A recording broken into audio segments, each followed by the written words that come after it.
Cuidado con el Yankee Man, money, money, money man, fanático de la gaseosa y asesino internacional. Van por el agua, van por el oro, van por la selva, van por esclavos, por el petróleo y destruyen todo lo que amenaza el libre mercado. Póngale ojo, tenga cuidado, póngale ojo, tenga cuidado, póngale ojo, tenga mucho cuidado. Póngale ojo, tenga cuidado, póngale ojo, tenga cuidado, póngale ojo, tenga mucho cuidado. En realidad hay una renovación del ciclo de inserción de América Latina como exportador de productos básicos. Ese fue, como muy bien señalás, el lugar tradicional que tuvo América Latina. Pero en los años 40, 50, 60 hubo un intento en la región, especialmente de los países medianos, de modificar ese estatus de exportador básico mediante procesos de industrialización regional. El extractivismo actual es un retorno al rol clásico de América Latina, pero además en un tipo de exportaciones básicas ahora un poco más ampliado, un poco más diversificado. Es la misma exportación de insumos básicos, pero en un espectro más amplio de productos. Ya no exportamos únicamente trigo y maíz, sino que exportamos soja. El papel de los minerales se acentúa en la canasta de bienes exportados de América Latina. Es decir, volvemos a lo de siempre, pero con una escala de modernización mayor de estos productos, con una penetración de capitales transnacionales mayor y con una asociación de las clases dominantes regionales también superior.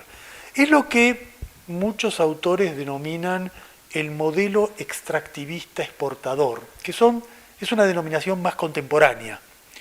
Es interesante la denominación porque habla de los efectos ambientales que tiene este modelo que en el pasado tenía escasa atención, ¿no?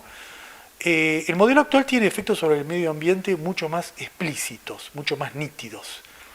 La soja o la exportación de productos ligados a la agroexportación se hace con instrumentos genéticos que tienen efectos sobre el medio ambiente y sobre el ser humano desconocidos, pero potencialmente gravísimos.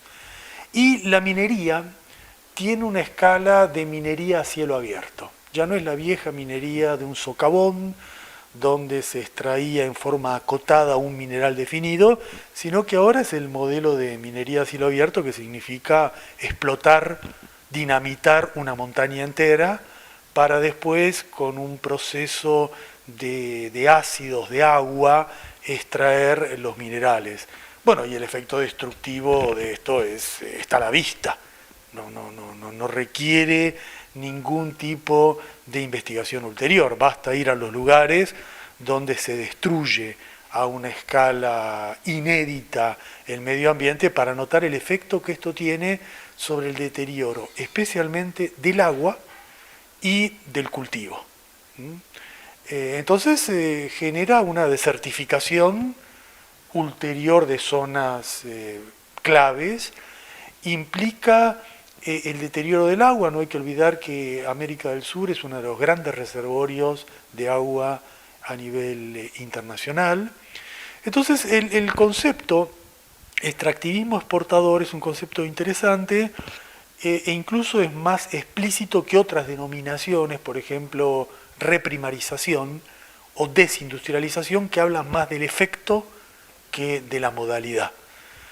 Es un modelo general de América Latina donde, como tú preguntabas, la exportación tradicional, la agroexportación tradicional ahora está complementada con agroexportaciones más conectadas con el circuito de consumo internacional. Por ejemplo, flores en Colombia, cultivos de invierno en Centroamérica.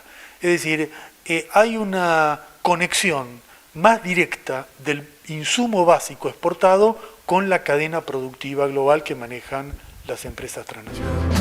Póngale ojo, tenga cuidado, póngale ojo, tenga mucho cuidado.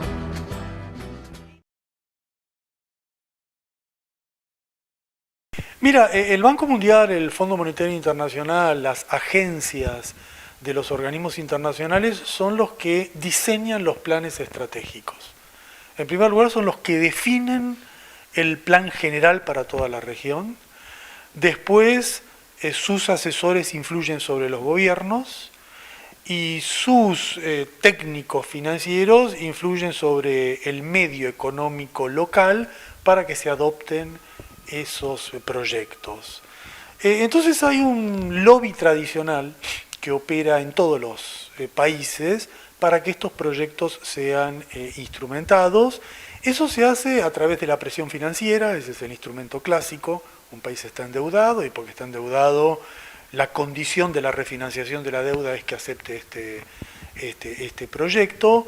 Pero yo te diría que hoy en día lo novedoso no es tanto, a diferencia de los años 90, no es tanto una presión explícita del Fondo Monetario que le exige a un país hacer algo, sino es la propia disposición de gobiernos y clases dominantes locales de involucrarse en esos proyectos.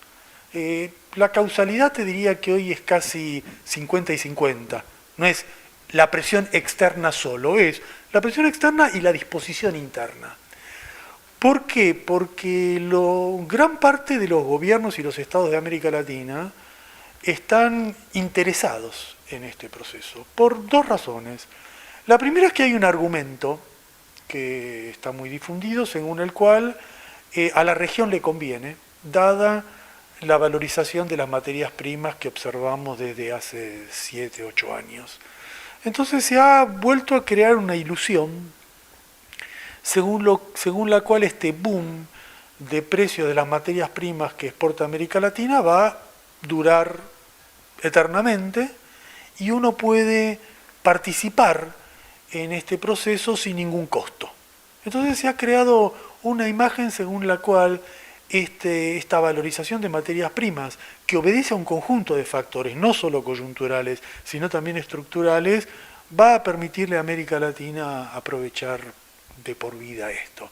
Es una ilusión porque la historia de 200 años de América Latina nos indica que cualquiera sea la duración de este ciclo, más allá de lo coyuntural, más allá de lo financiero, incluso aceptando la hipótesis que tengamos un proceso de apreciación de las materias primas de mediano plazo. Supongamos que eso sea cierto, no abro juicio, supongamos que sea así, a largo plazo, un país que exporta bienes básicos e importa bienes elaborados termina sufriendo un deterioro en su comercio exterior. Esto no es solamente un criterio neoclásico, neoliberal, muy simplificado de teoría de las ventajas comparativas puede desmentir esto que es un rasgo del funcionamiento capitalista global. Por lo tanto, hay una ilusión de que se puede hacer esto sin ningún problema. Y en segundo lugar, hay un interés material. Las viejas burguesías nacionales de América Latina se han transformado en burguesías locales más internacionalizadas. Las clases dominantes están más conectadas al sistema financiero internacional, tienen estrategias compartidas con las grandes corporaciones internacionales y por lo tanto hay un interés directo. Ya no son solo las viejas oligarquías exportadoras, es un conjunto de grupos financieros estructurales de las clases dominantes de América Latina que participan en este proceso. Póngale ojo, tenga cuidado, póngale ojo, tenga mucho cuidado. Todo el modelo extractivista genera desigualdad social y polarización social. Este es como el dato general, ¿no? Cuanto más se afianza un modelo de exportación de productos básicos, más crece la desigualdad social, los nichos de pobreza, la indigencia y la masa de jóvenes que no estudian ni trabajan y están presos de la presión del narcotráfico y la delincuencia de la región, ¿no? O sea, el extractivismo no crea empleo. Esto es nítido. No hay forma de absorber la masa de jóvenes, el desarrollo, el crecimiento demográfico de nuestra región no va a encontrar formas de desenvolvimiento laboral en un modelo extractivista. Y el extractivismo además afianza las situaciones de marginalidad urbana porque genera una expulsión de campesinos de las regiones agrícolas. Este es el punto, digamos, crítico. Especialmente en los países que tienen una densidad de campesinos importante, una densidad rural importante, y la explotación contemporánea con el agronegocio es la explotación extensiva, con alta tecnificación, con baja utilización de mano de obra, con fuertes insumos de agroquímicos, y la población campesina es expulsada por una concentración de la tierra, va a las ciudades y ahí empieza ese círculo dramático de desempleo, marginalidad y exclusión social, ¿no? Entonces, yo creo que tenemos esta combinación dramática en el plano social, y lo que tú mencionas específicamente es la pérdida de lo que tradicionalmente se llama la seguridad alimenticia de nuestros países, porque en algunos casos se va produciendo una especialización muy nociva de la estructura productiva, según la cual exportamos un tipo de alimentos tipo soja y nos vemos obligados a importar alimentos básicos. Esto no es tan nítido en Sudamérica, es más dramático en Centroamérica, de países que están dependiendo de la importación de alimentos cuando eran tradicionales países que autoabastecían a su población. O sea, hay un caso que es una tragedia máxima de América Latina, que es Haití, que era un país que históricamente podía alimentar a la población y hoy